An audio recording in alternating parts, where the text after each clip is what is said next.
నమస్తే welcome to Sakshi education. This is Ram. Telangana TET 2026 సంబంధించినటువంటి notification విడుదలైనటువంటి విషయం మీ అందరికీ తెలిసిందే. వీటికి సంబంధించినటువంటి అప్లికేషన్ ప్రాసెస్ అనేది జరుగుతూ ఉంది. అదేవిధంగా వీటికి సంబంధించినటువంటి ఎగ్జామినేషన్ ప్రాసెస్ అనేది మనకు జనవరి 3న మొదలై జనవరి 30 వరకు మనకు వీటికి సంబంధించినటువంటి ఎగ్జామినేషన్ అనేది జరగనుందన్నమాట. అయితే వీటికి సంబంధించినటువంటి మనము ఒకసారి అంటే ఈ టెట్కి సంబంధించినటువంటి ఎగ్జామ్ మనము ఏ విధంగా క్రాక్ చేయాలి, అంటే ఈజీగా క్వాలిఫై అవ్వడానికి ఎలాంటి వ్యూహం మనం పాటిస్తే బాగుంటుందనే విషయాల గురించి ఈ వీడియోలో మనం పూర్తిగా తెలుసుకునేటువంటి ప్రయత్నం చేద్దాము. అయితే మనము ఇందాక చెప్పుకున్నాము, జనవరి 3 నుంచి జనవరి 31 వరకు వీటికి సంబంధించినటువంటి ఎగ్జామినేషన్ అనేది జరగనుంది. సో ఓవరాల్గా ఫస్ట్ అయితే మనము సిలబస్ చూసేటువంటి ప్రయత్నం చేద్దాము. ఆ తర్వాత ఫోకస్ చేయాల్సినటువంటి టాపిక్స్ ఏవైతే ఉంటాయో వాటి గురించి చూద్దాము. మనకు పేపర్ 1 ఫస్ట్ పేపర్ 1 సంబంధించినటువంటి విషయం దాని గురించి మాట్లాడినట్టయితే మనకు పేపర్ 1 పేపర్ 2 రెండు కూడా 150 మార్కులకు గాను నిర్వహించడం జరుగుతుంది. అయితే పేపర్ 1 వచ్చేసరికి మనకు మొత్తం 150 మార్కులకు 5 విభాగాలు ఉంటాయి. 5 విభాగాల నుంచి ప్రతి విభాగం నుంచి 30 మార్కులకు గాను మనకు ఎగ్జామ్ అనేది కండక్ట్ చేయడం జరుగుతుంది అనమాట. సో ఒకసారి మనము ఈ పేపర్ 1లో ఉన్నటువంటి సిలబస్ చూసినట్లయితే మనకు మొత్తం ఈ 5 విభాగాల్లో మొదట మనకు చైల్డ్ డెవలప్మెంట్ అండ్ పెడగాజీ అని చెప్పి ఒక టాపిక్ ఉంటుంది. దాంట్లో మనకు 30 ప్రశ్నలు ఉంటాయి, 30 మార్కులు ఉంటుంది. పెడగాజీ, ఓకేనా. చైల్డ్ డెవలప్మెంట్ మరియు పెడగాజీ నుంచి మనకు 30 ప్రశ్నలు, వీటికి 30 మార్కులు. అదేవిధంగా లాంగ్వేజ్ 1 నుంచి 30 ప్రశ్నలు, 30 మార్కులు. అదేవిధంగా లాంగ్వేజ్ 2 నుంచి మరో 30 ప్రశ్నలు, 30 మార్కులు. అదేవిధంగా గణితం నుంచి అంటే మ్యాథమెటిక్స్ నుంచి 30 ప్రశ్నలు, 30 మార్కులు. అదేవిధంగా 5వ విభాగమైనటువంటి ఎన్విరాన్మెంటల్ స్టడీస్ నుంచి మరో 30 ప్రశ్నలు, 30 మార్కులు మనకు కేటాయించడం జరిగింది. సో స్పెషల్ డిఎడ్ చేసినటువంటి అభ్యర్థులు, దాంతోపాటుగా టీటీసీ చేసినటువంటి అభ్యర్థులు, వీరందరూ కూడా ఈ పేపర్ 1 రాయడానికి అర్హత కలిగి ఉంటారు. సో అయితే ఈ 5 విభాగాల్లో మనం బాగా ఫోకస్ చేయాల్సినటువంటి ఒకసారి మనం విభాగాలు చూసినట్లయితే మనకు లాంగ్వేజ్ 1, లాంగ్వేజ్ 2. లాంగ్వేజ్ 1 వచ్చేసరికి మనకు తెలుగు ఉంటుంది, హిందీ ఉంటుంది, ఉర్దూ ఉంటుంది. సో మనం తెలుగు రాష్ట్రాల్లో మ్యాక్సిమం అందరూ తెలుగు ఆప్షన్ పెట్టుకుంటారు కాబట్టి తెలంగాణలో కూడా తెలుగు ఆప్షన్ పెట్టుకుంటారు. సో లాంగ్వేజ్ 1లో మనకు 30 మార్కులు అక్కడనే వస్తుంది తెలుగు నుంచి. మరో 30 మార్కులు మనకు ఇంగ్లీష్ లాంగ్వేజ్ 2 నుంచి. సో ఈ 2 విభాగాల నుంచి మనకు 60 మార్కులు అనేది ఇక్కడ రావడం జరుగుతుంది.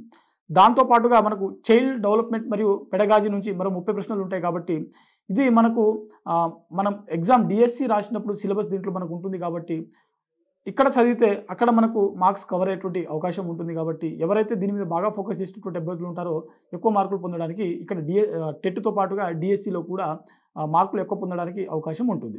సో ఓవరాల్గా మనకు ఈ 3 విభాగాల నుంచే 90 మార్కులు ఉన్నాయి కాబట్టి ఎవరైతే అభ్యర్థులు ఈ తెలుగు, ఇంగ్లీష్తో పాటు చైల్డ్ డెవలప్మెంట్ అండ్ పెడగాజీ సబ్జెక్టుల మీద ఫోకస్ చేసినటువంటి అభ్యర్థులు ఉంటారో ఈజీగా క్వాలిఫై అవ్వడానికి అవకాశం ఉంటుంది.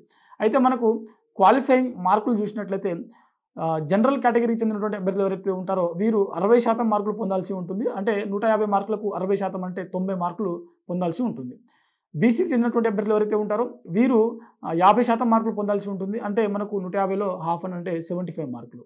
అదేవిధంగా ఎస్టీ, ఎస్సీ మరియు దివ్యాంగులకు చెందినటువంటి అభ్యర్థులు ఎవరైతే ఉంటారో వీరు 40% మార్కులు పొందాల్సి ఉంటుంది. అంటే దాదాపుగా వీరు 60 మార్కులు వస్తే వీరు క్వాలిఫై అయ్యేటువంటి అవకాశం ఉంది. సో 60 కంటే ఎక్కువ దాటినటువంటి వాళ్ళు, 75 కంటే ఎక్కువ దాటినటువంటి వాళ్ళు, 90 కంటే ఎక్కువ దాటినటువంటి వాళ్ళు ఇక్కడ క్వాలిఫై అవ్వడానికి అవకాశం ఉంటుందని చెప్పి ఇక్కడ మనకు తెలుసుకోవాల్సినటువంటి విషయం. అయితే మనకు పేపర్ 2 విషయానికి వచ్చేసరికి పేపర్ 2లో కూడా మనకు 150 ప్రశ్నలకు ఉంటుంది. సో 150 ప్రశ్నలకు 150 మార్కులకు ఈ ఎగ్జామ్ అనేది కండక్ట్ చేయడం జరుగుతుంది. దీంట్లో కూడా సేమ్ క్వాలిఫైయింగ్ ఇందాక మనం చెప్పుకున్నట్టు general, OBC, same ST, SC, దివ్యాంగులు సేమ్ మనకు మార్కులు విభాగాలు క్వాలిఫైయింగ్ విభాగాలు అనేది సేమ్ ఉంటుంది అనమాట. 60%, 50%, 40%. సో ఇందులో కూడా మనకు 5 విభాగాలు ఉంటాయి. దీంట్లో మనకు ఒకసారి సేమ్ చూసినట్లయితే ఫస్ట్ విభాగం, మొదటి విభాగంలో కూడా సేమ్ చైల్డ్ డెవలప్మెంట్ మరియు పెడగాజీ నుంచి 30 ప్రశ్నలు, 30 మార్కులు. లాంగ్వేజ్ 1 ఉంటుంది, తెలుగు లేకపోతే హిందీ లేకపోతే ఉర్దూ, మీరు ఏది పెట్టుకుంటే ఆప్షన్ అది. అదేవిధంగా లాంగ్వేజ్ 2 నుంచి మనకు ఇంగ్లీష్ ఉంటుంది. అదేవిధంగా మిగిలిన 60 మార్కులకు మనకు సంబంధిత సబ్జెక్ట్ అంటే ఎస్జిటి కాబట్టి పేపర్ 2కి సంబంధించిన అభ్యర్థులు ఎవరైతే ఉంటారో మీరు ఏ సబ్జెక్ట్ నుంచి మీరు రాస్తున్నటువంటి అభ్యర్థులు ఉంటారో సో ఆ సబ్జెక్ట్ నుంచి 60 మార్కులు ఉంటుంది.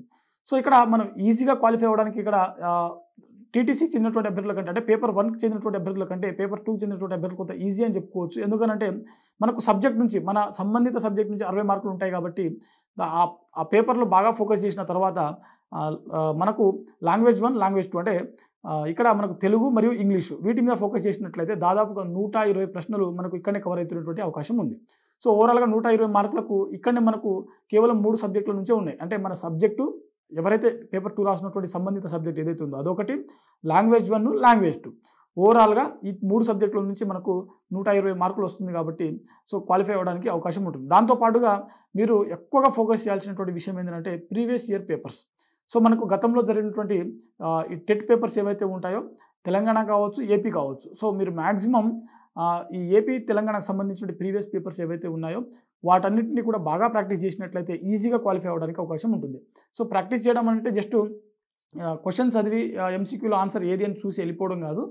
ప్రతి ఆప్షన్కి సంబంధించినటువంటి ఆ టాపిక్ని కూడా కవర్ చేయడానికి ప్రయత్నం చేయండి. ఒక ప్రశ్నకు 4 ఆప్షన్స్ ఉంటాయి కదా, సో ప్రతి ప్రశ్న దేనికి సంబంధించింది, అదేవిధంగా దానికి వచ్చినటువంటి ప్రతి ఆప్షన్ దేనికి సంబంధించినటువంటిది, ఆ ఆప్షన్లో ఇన్ డీటెయిల్గా మీరు చదివినట్లయితే సంబంధిత టాపిక్ నుంచి నెక్స్ట్ ప్రశ్నలు రిపీట్ అయినప్పుడు మీరు ఈజీగా ఆన్సర్ చేయడానికి అవకాశం ఉంటుంది. So previous year question papers ఏవైతే ఉంటాయో వాటిని ప్రాక్టీస్ చేయడం వల్ల కొంతవరకు మీకు అధిక మార్కులు పొందడానికి అవకాశం ఉంటుంది. సో మొదట్లో మీరు ప్రీవియస్ ఇయర్ క్వశ్చన్స్ నేను చెప్పినటువంటి ప్యాటర్న్ పాటించినట్లయితే మొదట్లో ఒక 2-3 పేపర్స్ వరకు కొంత ఇబ్బంది పడేటువంటి అవకాశం ఉంటుంది, కానీ ఆ తర్వాత అవే టాపిక్స్ రిపీట్ అవుతూ ఉంటాయి కాబట్టి ఈజీగా మీరు ఆన్సర్ చేయడానికి అవకాశం ఉంటుంది.